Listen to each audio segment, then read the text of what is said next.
would like to share with you that we are now in a good shape right after COVID-19 with second wave.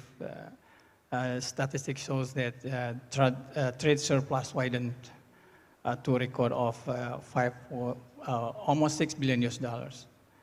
And this is a good signal for us that we have export increases, and then good signal for doing business in our country. Slide 6, please. Yeah, slide number 6.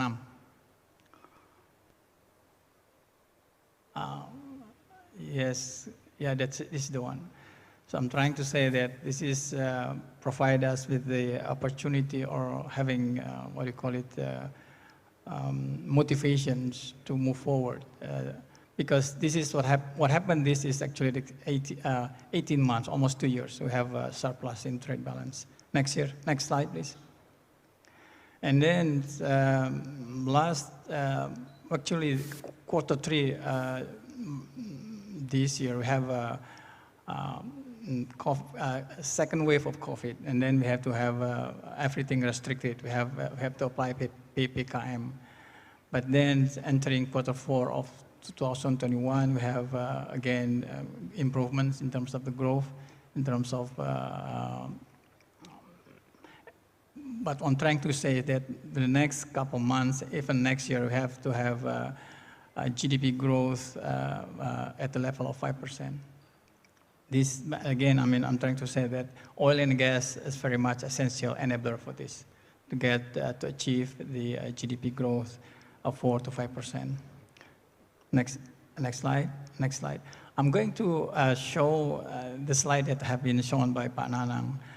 What happened in 2007 and 2015, at the time we have a high price of crude, almost like $100 US per barrel, but then we don't have anything good signal in terms of the investment.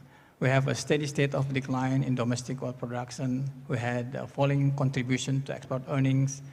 We had a decline in gas production. And also, I think, unexpectedly, we have poor response from industry to new acres being offered for explorations. And there's a marked tendency for many industry players to invest primarily in more established, low-risk areas, where in recent years the result has been also disappointing. So this is what happens 10 to 15 years ago. And all this negative trend either started or accelerated while international price for oil around $100 per barrel, and then LNG price about 15 per MMBTU. I would like to share with you what happened at the time. Next slide. There are a couple of things in terms of, this is 2007, 2015, not now, right?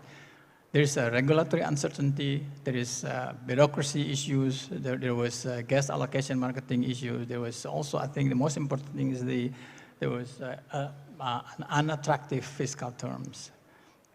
Most of the more prospective resources are considered to be located in deep water, remote areas, mostly of which are distant from major markets.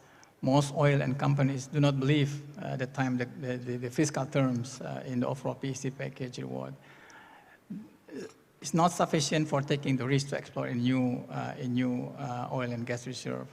So I think that's what happened 2007 and 2015. Next slide. And the reform in fiscal term is needed, not only that time, but also I think what has been mentioned by Pak Nanang.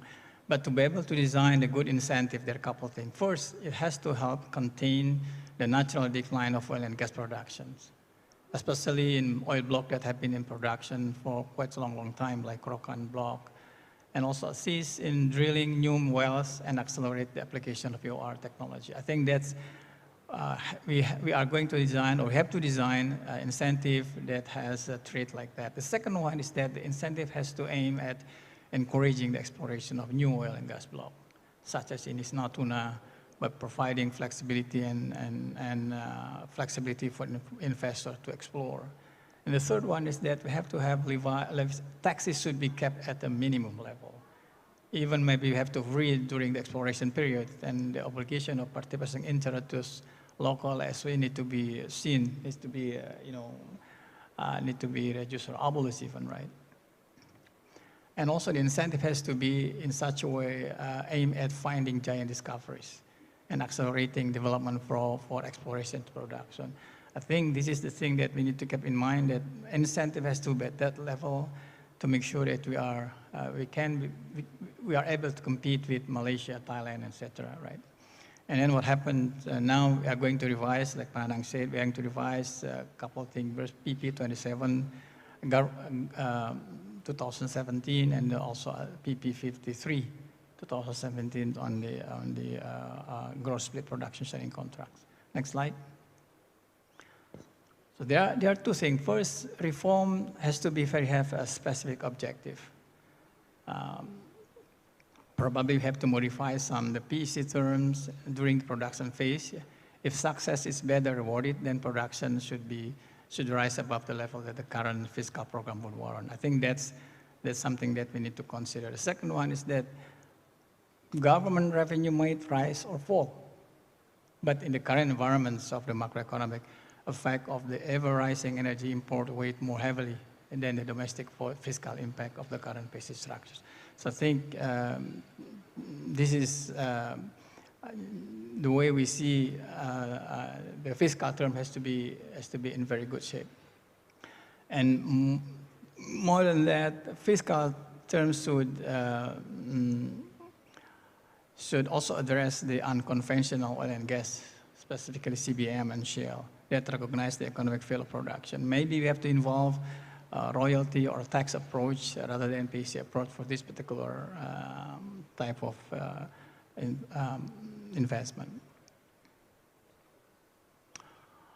And also changing terms on existing or renewal PECs so as to encourage the use of EOR, the one that has been explained by Pak Taufik for Mahakam, that we need to have EOR set at that particular rate. At present, I think the incentive to produce more oil and gas using EOR are very slim. If the resulting additional production overwhelmingly benefit, and then the government.